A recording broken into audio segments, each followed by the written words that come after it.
Welcome back, student, in my YouTube channel Account X-Ray. I am Santosh Misra, and today I am going to discuss the chapter 4 business services, and our today's topic is insurance.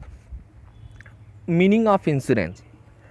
The insurance is a form of contract under which one party agreed in return of a consideration to pay an agreed sum of money to another party to make good for a loss, damage, or injury to something of a value in which the insured has financial interest as a result of some uncertain event.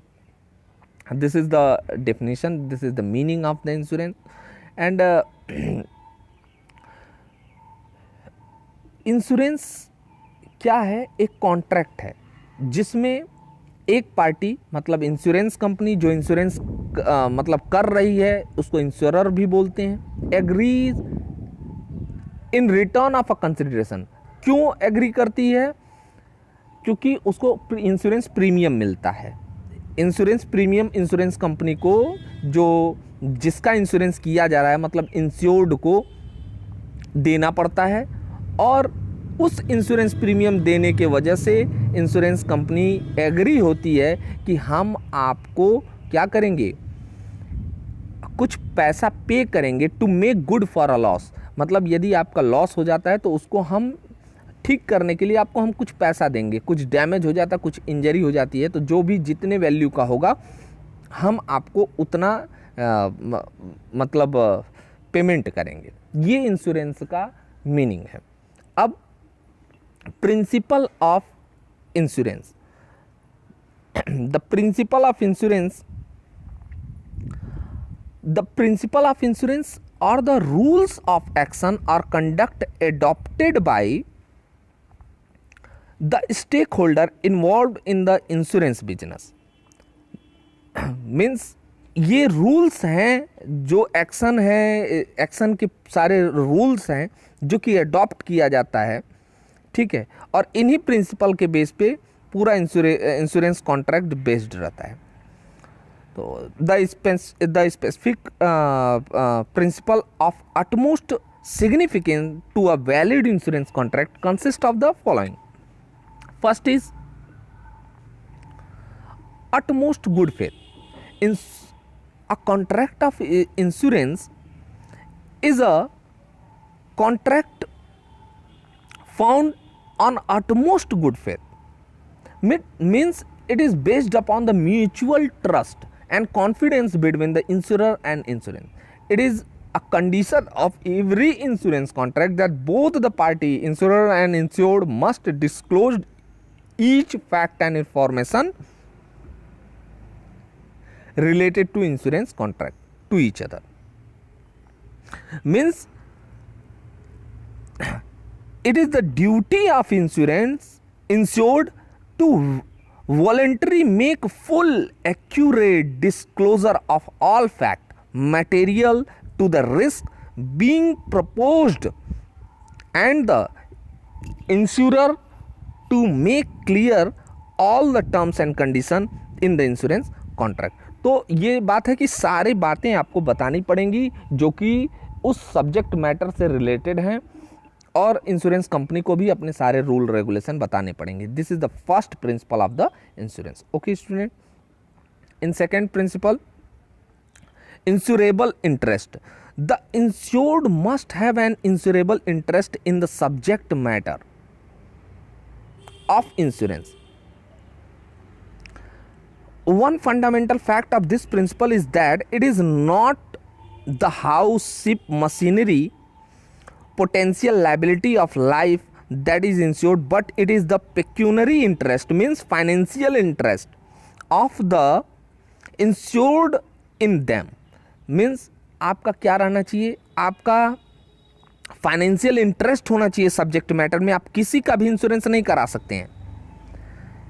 In the insurance of property, insurable interest of the insured in the subject matter of the insurance must exist at the time of happening of the event. तो जब घटना घटे तो आपका उसमें interest होना चाहिए तभी जाके आप इंश्योरेंस क्लेम ले सकते हैं। आपका कुछ फाइनेंशियल इंटरेस्ट होना चाहिए, उसी को पेक्यूनरी इंटरेस्ट बोला जाता है।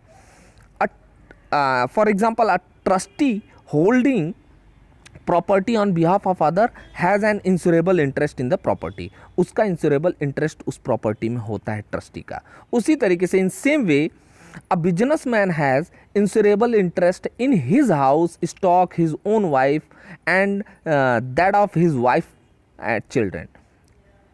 Okay, this is all about the insurable interest.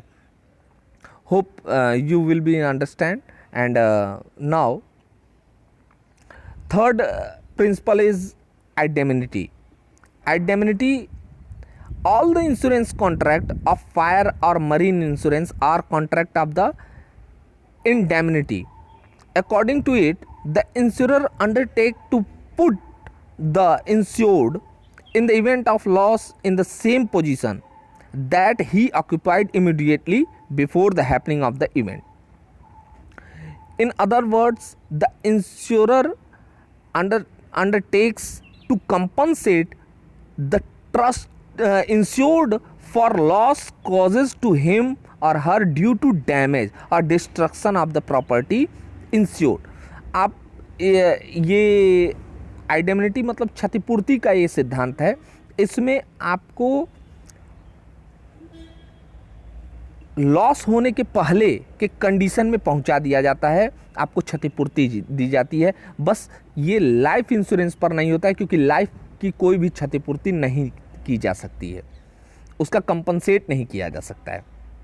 Proximate cause according to this principle an insurance policy is designed to provide compensation only for such losses as are caused by the terms which are stated in the policy. मतलब nearest cause क्या होना चाहिए उसका, जिसके लिए आपने insurance कराया है। यदि आपने फायर इंश्योरेंस कराया तो आपको क्लेम तभी दिया जाएगा जब आपको लॉस फायर के वजह से ही हो। यदि फ्लड के वजह से हो जाएगी तो आपका वो फायर इंश्योरेंस में कवर नहीं होगा। आपने यदि जहाज के डूबने का इंश्योरेंस करा लिया है कि हाँ भाई डूबने का खतरा है, तो यदि जहाज पे चूहे सामानों को कुतर देते हैं तो उसका आपको क्लेम नहीं मिलेगा। Subrogation, the principle applies to all insurance contract which are contract of indemnity. As per this principle, when any insurance company compensate the insured for loss of any of his property, then all right related to that property automatically get transferred to the insurance company. मतलब वो insurance company loss compensation देने के बाद वो insured की position ले लेता है। मतलब जैसे यदि आपका एक एक्टिवा है और आपने उसका इंश्योरेंस कराया है, यदि वो उसका लॉस हो जाता है, एक्टिवा टूट जाती है, तो कंपनसेशन देने के बाद वो उस टूटी हुई एक्टिवा का मालिक कौन हो जाएगा? इंश्योरेंस कंपनी हो जाएगा। अब वो चाहे तो उसको रिपेयर करवा के या उसको कुछ भी करे। तो ये प्रिंसिपल ऑफ सबरोगेशन था। Contribution, according to this principle, if person has take more than the one insurance policy for the same risk, then all the insurer will contribute the amount of loss in proportion to the amount assured by each of them and compensate him for the actual amount of loss, because he has no right recover more than the full amount of his loss. देखिए, यदि आपने 1 लाख रुपए का insurance premium कराया है और आपने 2 कंपनियों से कराया है, एक LIC से करा लिया या और एक आपने जो है बजाज अलायंस से करा लिया, उसमें आपने 50,000 का कराया। लॉस यदि 60,000 का होगा तो आप दोनों कंपनियों से 60,000 नहीं वसूल सकते हैं। आपको लॉस को भी हाफ प्रोपोर्शन में 30,000 का ही आपको क्लेम दिया जाएगा। आप जितना आपका लॉस हुआ है आप उससे ज़्यादा कंपनसेशन नहीं ले सकते हैं, क्योंकि ये प्रॉफिट के लिए आप इंश्योरेंस नहीं कराते हैं, आप पुनः अपनी स्थिति में लौट कराने के लिए आप इंश्योरेंस कराते हैं। तो this is the principle of the contribution. Mitigation, according to this principle, the insured must take reasonable step to minimise the loss और damage to insured property, otherwise the claim from the insurance company may be lost. इसका मतलब है कि आपको उसी तरीके से इस प्रिंसिपल के अकॉर्डिंग आपको उतना ही ध्यान रखना पड़ेगा जितना कि जैसे वो आपका सामान है, लॉस को कम करने का उतना ही। यदि आग जल रही है तो आपको उसको पहले बुझाने का प्रयास करना होगा, ये नहीं कि अरे चलो इसका तो इंश्योरेंस हुआ है और हम लोग इसको जलने दें, तो ऐसा नहीं है। तो यदि आप ऐसा करते हैं तो आपको इंश्योरेंस का वो आपको फायर स्टेशन में कॉल करना पड़ेगा, वहाँ आए आपने क्या स्टेप लिया उस यदि वो लॉस लगी तो। ऐसा नहीं कि आपने इंश्योरेंस करा दिया तो आप एकदम निश्चिंत हैं, कोई दिक्कत नहीं, जल जाए कौन सा मेरा जा रहा है। तो यदि आप ऐसा करेंगे तो आप इंश्योरेंस प्रीमियम नहीं पा सकते हैं, आपको इंश्योरेंस क्लेम नहीं मिल पाएगा। This is all principle of these are the principle of the insurance and hope you will understand all these principle and please learn all these principle because it is most important in viewpoint of the examination. Okay, thank you student. In next video we will cover the further topics.